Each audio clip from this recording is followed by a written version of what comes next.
No vídeo de hoje a gente vai comentar um pouco sobre um escritor e sobre um livro que é esse aqui, Carmilla, do Sheridan Le Fanu, escritor do século XIX, considerado por alguns o pai das ficções de vampiro. E eu vou comentar sobre esse livro hoje porque foi o livro que eu acabei de ler, né? E estou com algumas impressões muito quentes aqui no momento. E foi um livro com o qual eu me diverti bastante, né?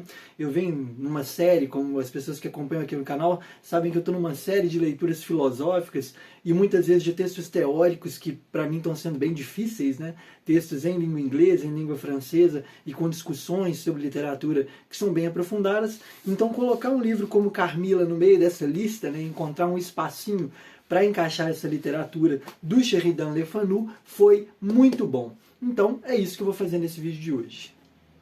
Mas como de costume, eu queria pedir encarecidamente para que, se você ainda não é inscrito nesse canal, se inscreva agora, clique no sininho para receber todas as notificações e ficar sabendo o que sai de novo aqui no Duras Letras, os vídeos meus ou os vídeos da Isadora, sempre comentando sobre literatura. Não esquece de deixar também aquele like e comentar qualquer coisa que chamou sua atenção, seja um ponto negativo, seja um ponto positivo. Isso feito esse convite, né, essa introdução passageira e costumeira, vamos ao vídeo e vamos falar um pouco sobre Carmilla, do Sheridan Le Fanu. Acho que a primeira coisa que eu gostaria de comentar assim, sobre esse livro é que, para começar, eu não estou com uma roupa muito adequada, né? Estou com uma roupa bem solar, estou gravando aqui num momento claro e alto do dia, né, com muito sol e tudo mais. Mas enfim, devia estar gravando esse vídeo à noite, num cenário mais obscuro, mas eu não tenho essas técnicas ainda. Mas o primeiro comentário que eu queria fazer é sobre as edições.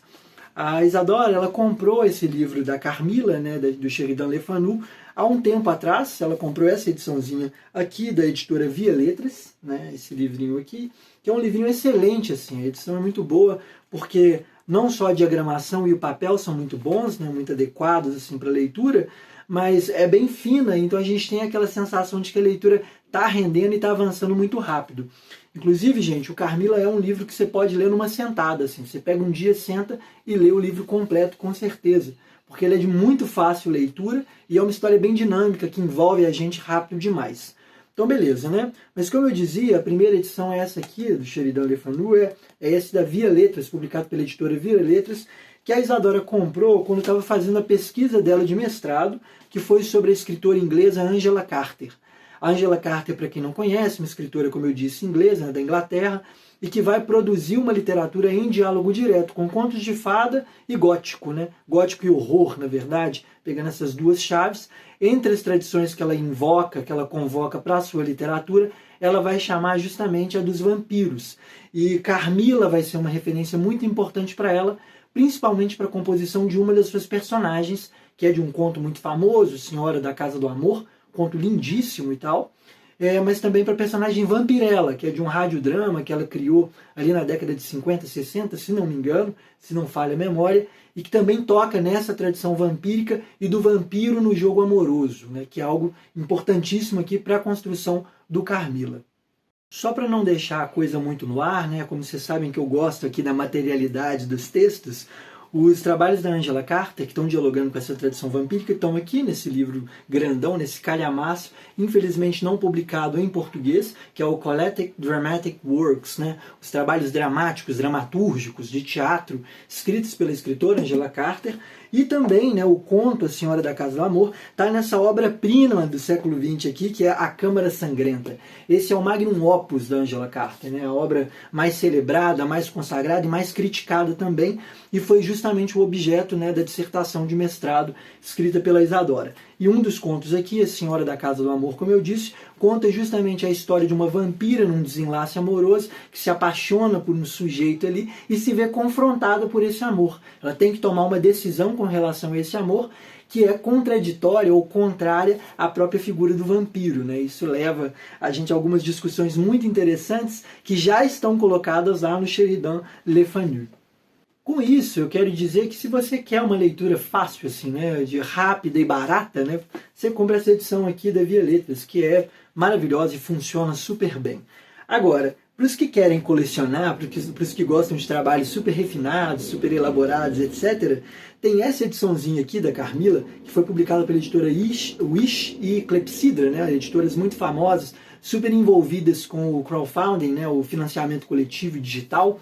E essa edição aqui, gente, assim, ela é primorosa, né, uma edição maravilhosa de Carmila, porque ela não só traz o texto, né, eu vou mostrar aqui para vocês, tentar mostrar a extensão do texto dentro do livro, porque chama bastante atenção.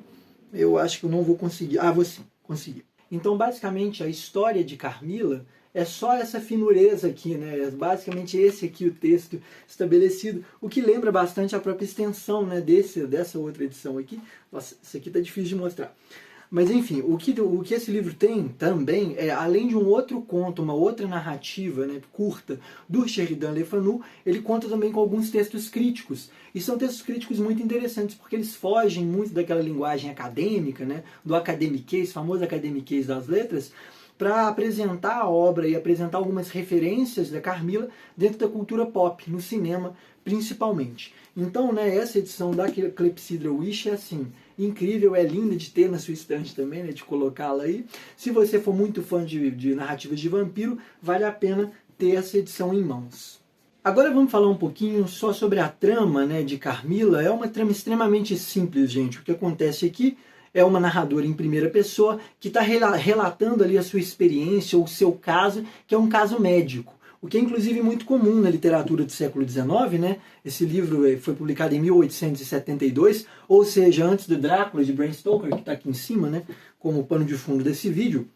Então, é de fato uma protonarrativa vampírica, que depois vai ser desenvolvida pelo Bram Stoker no Drácula, mas como tradicionalmente se fazia bastante na literatura de horror e gótica do século XIX, esse livro traz uma espécie de impressão sobre um caso clínico, né, um caso médico, vivido pela personagem narradora, que é a Laura.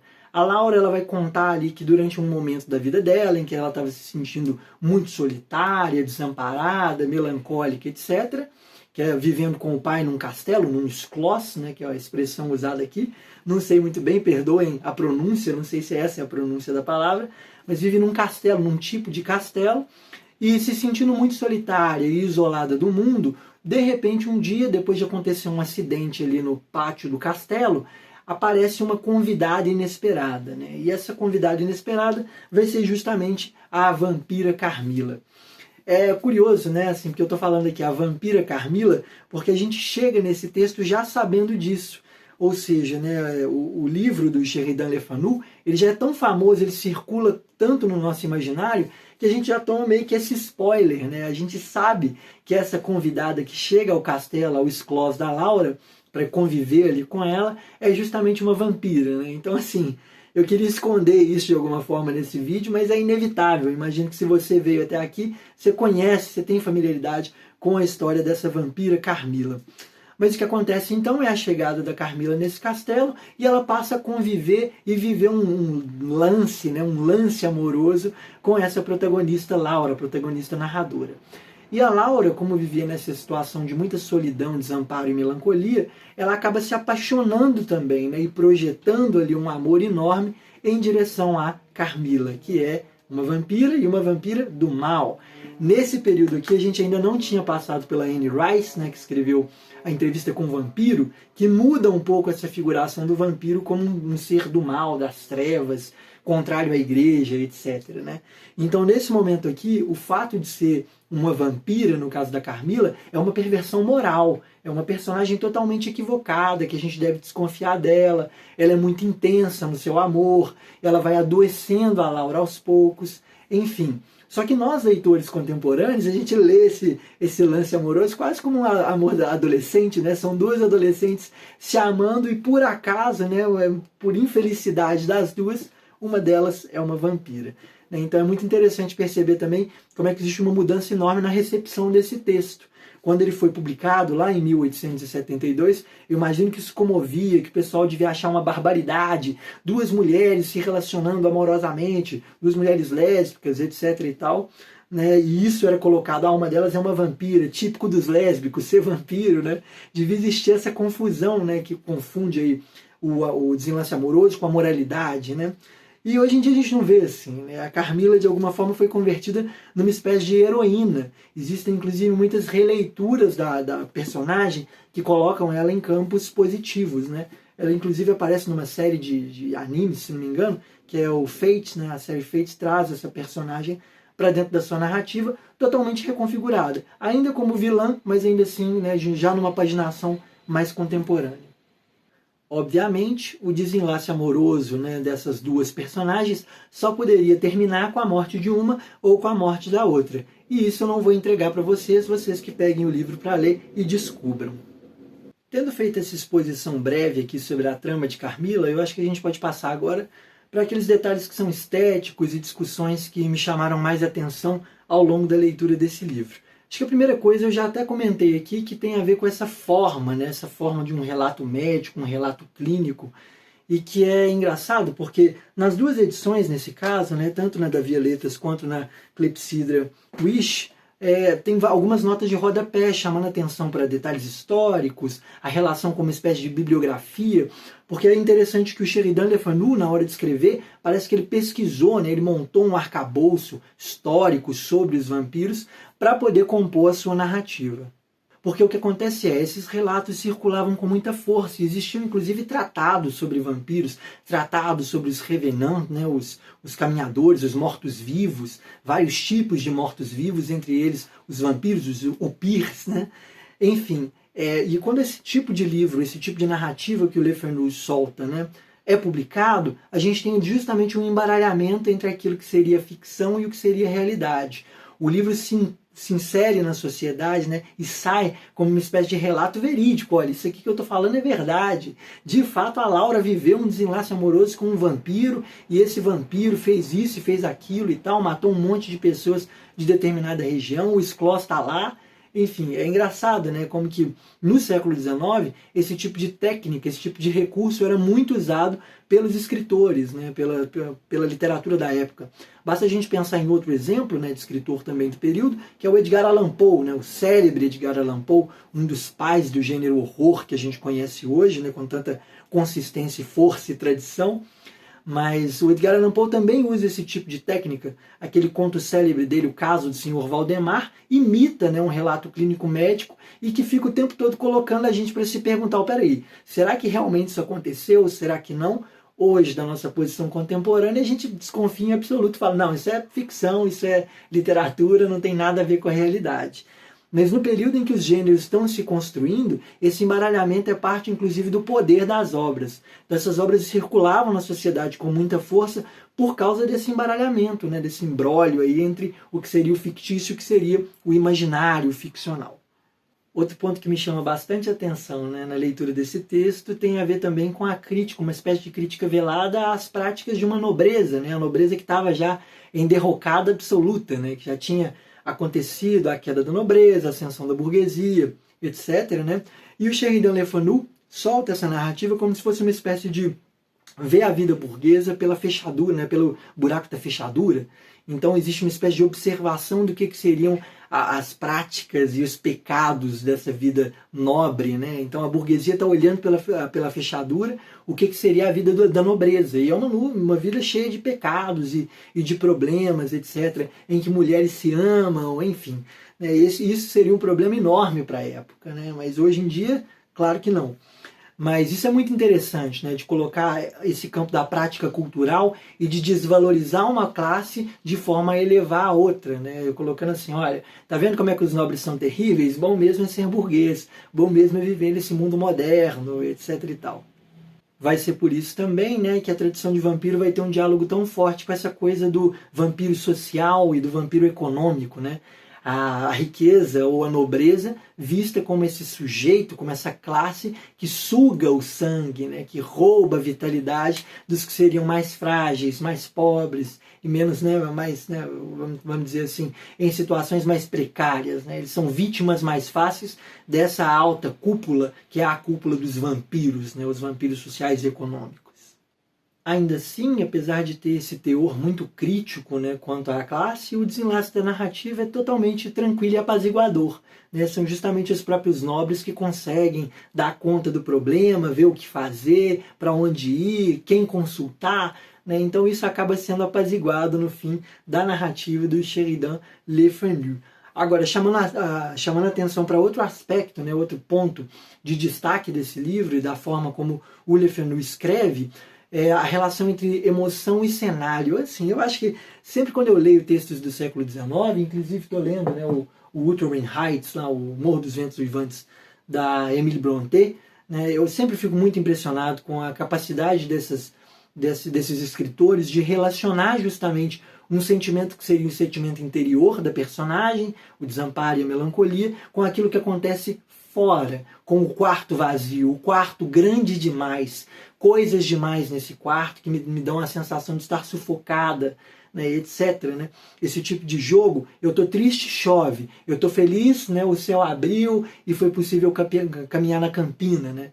Esse tipo de relação entre mundo exterior e mundo interior, eu acho que os escritores do século XIX fazem isso de uma forma assim, primorosa. Chega até a assustar e invejar um pouco nós que também, né, estamos aí na luta com a escrita, a luta cotidiana com a escrita. Né? E isso, assim, nesse livro acontece com muita clareza. Então a gente vê no livro esse tipo de mudança acontecer, inclusive de um momento para o outro. Você pega um trecho, o trecho está extremamente solar, e de repente, né, por causa de um micro acontecimento ali, vem a noite, né? A coisa trava, sobe uma neblina, nada é visto, nada é possível de se ver, está tudo muito turvado, etc.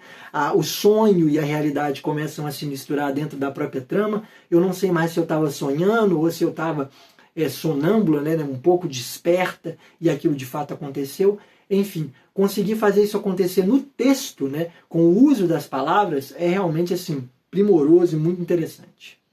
Por último, eu queria falar de uma coisa que assim, acho que é um pouco inevitável quando a gente chega para ler o Carmilla, para acessar essa obra do Sheridan Le Fanu, que é justamente o amor, né? A construção desse amor entre a personagem da Laura e a personagem da Carmilla. Eu acho que assim, tem muito ponto interessante, tem muitas coisas que são colocadas pelo narrador, né? Pela narradora nesse caso, e que saltam aos olhos. Por exemplo, aqui já é descrita essa relação conturbada entre o desejo e a morte, ou entre a sexualidade e a morte. Então, ao mesmo tempo que aquela mordida do vampiro, aquele amor do vampiro é um amor destrutivo, eu sei que eu estou morrendo, eu sinto meu corpo perdendo as energias, o sangue saindo dele, né, o sangue saindo pelas veias, mas ao mesmo tempo eu sinto um desejo enorme. Né? Ao mesmo tempo eu me sinto tocado e totalmente apaixonado, quase como se o fisgar das presas do vampiro ejetasse uma espécie de veneno, que seria o desejo, né, que seria erótico. Essa é a palavra, né? Existe um fluido e uma eroticidade muito grande. E uma coisa que me deixou muito feliz nessa narrativa é que isso não se dissolve no final. Né? No final da trama a gente vai ver isso sustentado, isso colocado e ficando ali. Né? Assim, olha, é terrível, mas é também prazerosíssimo. Né? Eu não sei se eu penso bem ou se eu penso mal. Né? Eu não sei o que pensar, que isso vai sendo levado até o fim. Né? E o livro termina sem que a gente tenha uma conclusão quanto a essa tensão entre vida e morte, e entre erotismo e morte, né, principalmente, entre Eros e Thanatos, né, os dois deuses, as duas figuras divinas da mitologia grega, que estão quase que em oposição. Né? E nesse caso não estão, elas estão na verdade embrincadas, vai dizer o Bataille, né, no erotismo, célebre ensaio, livro de ensaios dele. Mas enfim, isso é impressionante, né? E a forma como esse amor se constrói nos termos de um discurso e nos termos dos acontecimentos é impressionante de observar. Né? O Sheridan consegue conduzir com muita leveza, e isso é muito impressionante, isso é muito tocante, né? Conduzir com leveza essa tensão. Isso que seria algo que nos causa angústia, talvez causasse no tempo dele, mas isso que causa angústia, que devia causar angústia, é conduzido com leveza. A gente sabe ali que está tudo bem, né? Amar e detestar essas sensações e essa relação. Agora sim a gente chega no último ponto, que é uma coisa que eu me dei conta que eu não tinha falado e que eu queria falar aqui, sobre o estabelecimento de uma tradição dos vampiros. Né? Isso é sempre uma briga, parece, né? Me parece, eu que sou de fora não pesquiso isso, mas enfim, eu que sou de fora e vejo colegas pesquisando, parece sempre uma dificuldade essa relação com as tradições, porque a gente quer encontrar uma espécie de origem, né? Dizendo, o Sheridan Le Fanu é o pai das narrativas de vampiro. Né? Foi ele, com esse livro aqui, que inaugurou, que inventou, etc. e tal. Mas vão existir tratados sobre vampiro desde, sei lá, o século XV, século XVI, né? Já começam a aparecer os primeiros textos que trazem essas figuras upíricas, né? Vampíricas ali. não com esse nome, não com suas características clássicas, mas já desenhando o que viria a ser no século XIX essa criatura terrível, a criatura da noite. Agora, no Carmilla, né, a gente vai ter finalmente o estabelecimento de um corpo vampírico, né? Os vampiros agora têm hábitos, têm defeitos e têm qualidades, né? Eles têm essas coisas ali, constituem personalidades. O que eu achei mais curioso, né, eu não vou elencar todas elas aqui, eu acho que as pessoas que forem lendo vão ali se descobrindo, né? Isso é muito prazeroso também, descobrir o que é o vampiro, o que não é, e o que o Sheridan está entendendo aqui, Sheridan, como se eu fosse íntimo dele. O Le Fanu está entendendo aqui como o vampiro, né, e que como é que isso muda para o Bram Stoker, para Anne Rice, para o próprio Crepúsculo, né, os livros mais recentes sobre essa mesma tradição. Mas o que eu queria comentar aqui é um detalhe muito específico sobre essa trama, que é sobre a passagem, né, da maldição do vampiro. Que no caso de Carmilla não tem a ver com aquilo de beber o sangue de um vampiro, né, quando o vampiro te dá o próprio sangue para beber, ou mesmo, né, a mordida infecciosa, como se de fato o vampiro ejetasse o veneno vampírico no seu pescoço. Mas tem a ver com o suicídio, né, que também tem um caráter moralizante. Não se suicide, pois você corre o risco de virar um vampiro. Né, e também sobre estar atormentado no momento de ser um moribundo. Então eu peguei uma doença trágica, horrível, e estou no leito de morte, e começo a sonhar com essas criaturas que seriam os vampiros. É bem possível que, tendo esses sonhos, essas visões, esses acessos de loucura, né, com essas criaturas fantásticas, na hora que eu morrer, eu vou me converter numa delas. Eu também vou me transformar em vampiro. Então isso me chamou muita atenção, porque é bem diferente do que a gente está acostumado no cinema e na narrativa em geral, na narrativa vampírica em geral. Enfim, esse era o último detalhe que eu queria comentar. Portanto, encerramos esse vídeo. Eu agradeço demais por você ter assistido até aqui, por ter sobrevivido a esse lance de minutos discutindo um pouco sobre essa obra maravilhosa, publicada em 1872 pelo Sheridan Le Fanu, Carmilla, né, a vampira, ou como é que é o nome? A vampira de Karnstein, não sei pronunciar. Mas, enfim, obrigado demais por você ter assistido. Não se esqueça de comentar, de se inscrever no canal se você ainda não for inscrito e de curtir esse vídeo. Eu vou ficando por aqui. Agradeço demais por você ter assistido e até a próxima.